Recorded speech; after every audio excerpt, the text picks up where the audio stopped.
This video is brought to you by EWC Controls, the best controls for forced air zoning on the market. Find out more at ewccontrols.com. So we all look the same. Measurements prove we're not. We knew we did better work. At least we thought we did until we measured it. We found out there were things we needed to clean up also. But once we took the measurements, that's what separated us. Because now we could say, are you sure you're getting what you're paying for? We can prove it. We can offer you an assurance policy through these measurements. So our craftsmanship stuff looked good, and now we could prove that it worked good. That was one of the things that I loved about what NCI teaches. And it's one of the reasons why I even started working there. But that's why we started to do this stuff.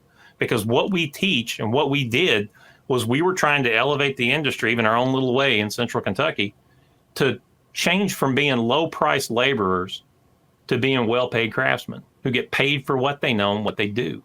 And I mean, that's why I switched jobs. So, with the craftsmanship side, we need to get paid for the expertise that we bring to a job. And unless you're measuring, you can't prove that because you look like the same to everybody else. They see a truck, they see some of the same, marketing slogans that everybody just cut and paste. Measurements are what makes you unique, and it shows and it proves your craftsmanship. This is the cool thing about installers. Our guys, I could show you who were our A team, our B team, and our C team through measurements, and they knew it. There was no place to hide. There were scoreboards. You look at any sports team. I was watching football before we came down to talk to you. There's always a scoreboard. Everybody knows what their stats are. Amazon Web Services keeps all that information. Yet when it comes to installers, they have no idea. It either works or it doesn't. With measurements, you can say this run worked, this run didn't.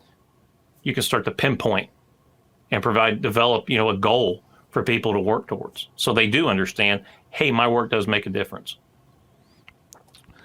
In your opinion, I have two questions for you. Let's start with this one. In your opinion, does craftsmanship include some mental preparedness, or are we just talking about the physical layout of the job, how it's put together? Oh, it's a mindset 100% first. Okay. It all starts in your mind first. It is a mindset first. You have to care. I mean, you can go look, and if you want a quick way to determine how somebody cares, go look in their van. Now, I'm not talking after they've worked in the day and they're just trying to get home. I'm talking about how they maintain it. Go look in somebody's truck, and you can tell real quick. And those of you that are listening to this, you know what I'm talking about. You've got some guys you can go get in their truck, and you could eat off the floor of the back of their van. You've got others, you wouldn't let your dog in their truck because you would be afraid that it would pick up fleas inside that vehicle. Yeah. We know this stuff. I'm glad I'm neat. I'm just going to say that on the air. I'm neat. I'm neat. My shop is pretty neat. Sometimes I am. Sometimes I'm an absolute pig. It's in flux. I just get busy. That's life. My problem is that I'm similar to, I guess, you in the way that you will see minute things that you can see potential improvement on, and you'll pursue them to the point that you have destroyed any profit that your company can make, and you've made your customer doubt hiring you was a good idea because you've been there for a week and a half or something like that. Because I'm the same way. When I walk around, even my shop here, I'm like, well, we're going to change this, and this tomorrow.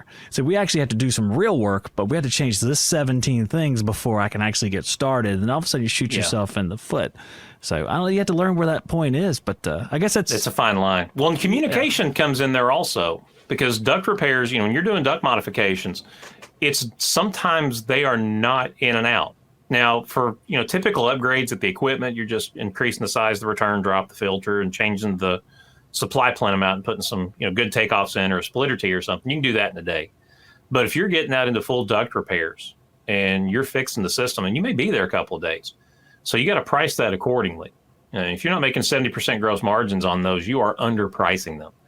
Because whenever you do this and you're selling your craftsmanship, you're selling your work, you're selling your services, you're selling you because you're the brand. And you've got to sell that system for what it does, not what it is. What it is just sheet metal and parts and insulation and mastic. You bring it to life, and that's what you have to sell. You're selling that craftsmanship, essentially. You're the difference. You're the only difference between anybody else and in your company Yeah. is what you do with those same components.